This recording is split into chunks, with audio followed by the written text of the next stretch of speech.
Go ahead. You probably know that the intelligence report, the one that was made public about Russia's alleged meddling in the U.S. election through leaks, does not provide any evidence for the public to see. The report claims high degree of confidence. Do you think the public should have the same high degree of confidence without seeing the evidence? I don't think that we should be surprised that in an unclassified version of a highly classified assessment and report that we would be protecting sources and methods, and that all our intelligence communities came to the same basic conclusion over and over again, that they testified publicly to those conclusions last week, and that they backed up that testimony in private briefings to some members of Congress, as well as to President Obama and President-elect Trump, I think should give people confidence in their assessments. But I don't think anybody should be surprised that in an unclassified version, the intelligence communities protected sensitive information, particularly sourcing and methods, that it would have been irresponsible for them to have provided, to reveal that sort of information. And we rely on them, as we should, to make that determination for themselves in terms of what information was appropriate to put out publicly. Sir, it was with high degree of confidence that the intelligence community said Iraq had weapons of mass destruction, which led to a disastrous war based on that false assessment. Do you think the public does not deserve to see the evidence in the case of Russia?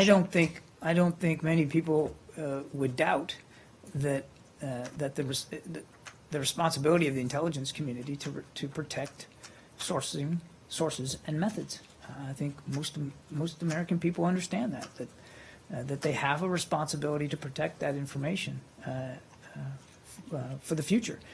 And I don't think that trying to compare what happened back in 2001 to this assessment is very relevant. The President, Secretary Kerry, as well as every other cabinet official that has spoken on this has spoken to the trust and confidence that they have in the assessment that was made by all 17 intelligence communities. All of them came to the same basic conclusion, that Russia interfered with the U.S. election. That's about the agencies. What about the public? Should the evidence be relevant for the public to see, or should they just take the agency's word for it? There is a fundamental responsibility not to reveal sources and methods. And we leave it to the intelligence community, when they make unclassified information such as this, to make that determination for themselves on what is appropriate to put out there. And I think you and everybody else can understand they have a responsibility to protect our nation's secrets so that they can continue to protect us going forward. Now, you heard the Secretary last week, very clear in his, firm admiration for the men and women of the intelligence community in the United States and the work that they do and the manner in which they protect the American people day in and day out. And there are hundreds of ways they do that never sees the light of day, that never gets a headline, and that's just fine with them. So I don't think. The Secretary believes strongly that they handled this matter in the appropriate way in terms of how it was analyzed, how it was presented, and how it was briefed to those who needed to see a deeper level of the information. Okay? Can I just ask you about one thing, not specifically about this, but why is it that you say that what happened in 2001 is not relevant to this? I mean, it seems to me that past performance is an indicator of. Yeah, Matt, but I mean, look, nobody's saying that there weren't mistakes made in 2000, 2001, but that was, 15 years ago? And a lot has changed in the intelligence community since then. We've learned a lot. We've become much more integrated. Back then, the intelligence communities, as you well know, were much more stovepiped. There wasn't the level of cooperation. We have moved on. We have learned a lot from those mistakes.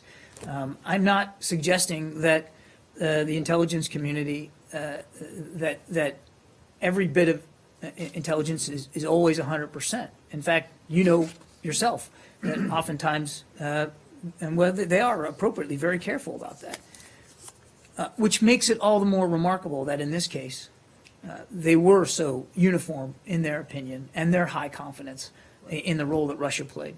But in terms of, is it, you're drawing a distinction between then and now I think because the intelligence agencies have gotten bigger I and think better? to paint them with the same brush that was used in 2001 is highly unfair and actually wholly irrelevant and inaccurate to the kinds of gains that have been made in intelligence gathering and analysis since then. I mean, we're talking 15 years. Right.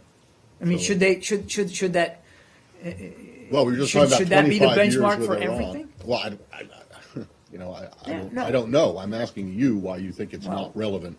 What happened then because is not of what's relevant now. happened over the last 15 So years. the improvements and. Improvements in integration, coordination, analysis capability.